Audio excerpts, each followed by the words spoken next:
हुगली हिंसा में अब तक 50 से ज्यादा लोगों को गिरफ्तार किया गया है। ये गिरफ्तारियां दरअसल सीसीटीवी फुटेज के आधार पर की गई हैं। इन लोगों की निशानदेही की गई, चेहरों को पहचाना गया। अब तक 50 लोगों की गिरफ्तारी इसी आधार पर हुई है जो हिंसा में शामिल थे, जिन्होंने हुगली की तस्वीर ही बदल दी। अब वो लोग पुलिस की गिरफ्त में। ये देखिए, ये वो तस्वीरें हैं जिससे इन लोगों की निशानदेही की गई। ये सीसीटीवी की तस्वीरें कल की, और इस हिंसा को अंजाम देने वाले अब पुलिस की गिरफ्त में हैं। अनुपम मिश्र मेरे सहयोगी जुड़े हुए हैं। अनुपम, 50 लोगों की गिरफ्तारियां हुई हैं और कितनी गिरफ्तारियां संभव हैं? जी देखिए, पुलिस की छानबीन लगातार जारी है। सीसीटीवी की मदद से देखा जा रहा है कि कौन कौन इस हिंसा में शामिल था।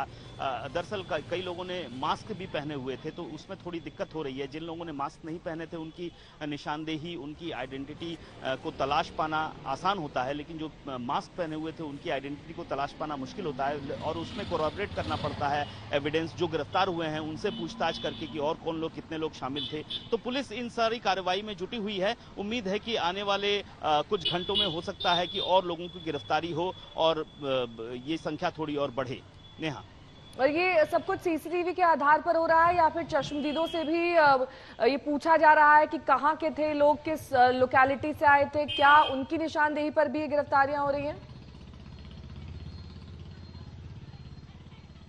ये संपूर्ण इन्वेस्टिगेशन प्रक्रिया है जहां सीसीटीवी की मदद तो बहुत इंपॉर्टेंट है, बहुत जरूरी है आज के दौर में।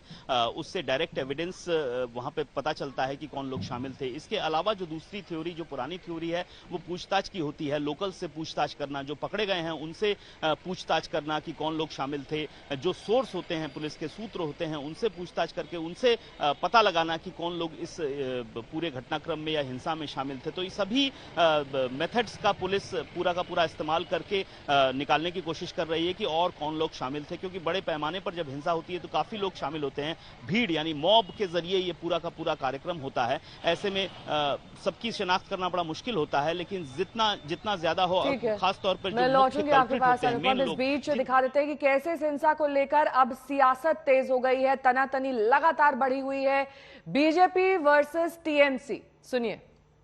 सिचुएशन बहुत खतरे में है और ममता बनर्जी भी फेलियर है। हम लोग चाहते हैं कि रामनवमी के शोभा यात्रा में एक के बाद एक जैसा ऊपर में अटैक हो रहा है, इसमें पूरा रिस्पॉन्सिबल ममता बनर्जी है और वो पूरा एकदम अपीसमेंट पॉलिटिक्स के लिए रमजान के जो तुष्टिकरण जो संप्रदाय के ऊपर हाथ दिए हैं।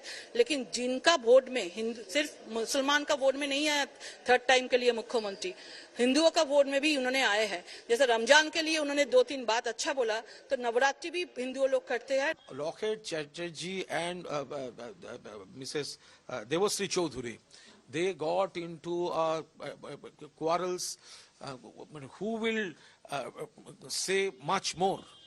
So first they should make a toss, finalize who will talk on behalf of party, then we can try to make answers. What they have done, this is a total jokery.